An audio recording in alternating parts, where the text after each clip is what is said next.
'మహావతార్ నరసింహ' తెలుగులో ఇప్పుడే చూసొచ్చాను. డబ్బింగ్ చాలా బాగా చేశారు.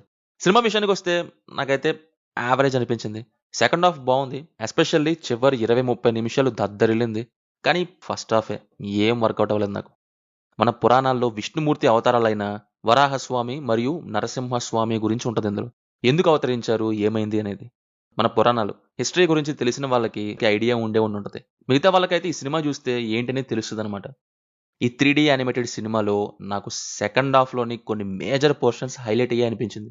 ప్రహ్లాదుడి సీన్స్ కొన్ని బావున్నాయి. ఇంకా చివర్లోని ఆ 20, 30 నిమిషాలు నరసింహస్వామి అవతారం దగ్గర ఆ ఉగ్ర రూపం, విష్ణుమూర్తి రావటం, ఇలా గ్రాఫ్ ఒక్కసారిగా పెంచేశారు.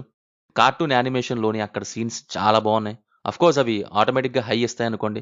నాకు నాట్ ఓన్లీ క్లైమాక్స్, ప్రహ్లాదుడి పోర్షన్స్ కూడా సెకండ్ హాఫ్‌లో కొన్ని బావుండి అలా ఫ్లోలో వెళ్ళిపోయింది సెకండ్ హాఫ్. కానీ ప్రాబ్లమ్ అల్లా ఫస్ట్ హాఫే. Compared to second half, first హాఫ్‌లో యానిమేషన్ బాలేదు.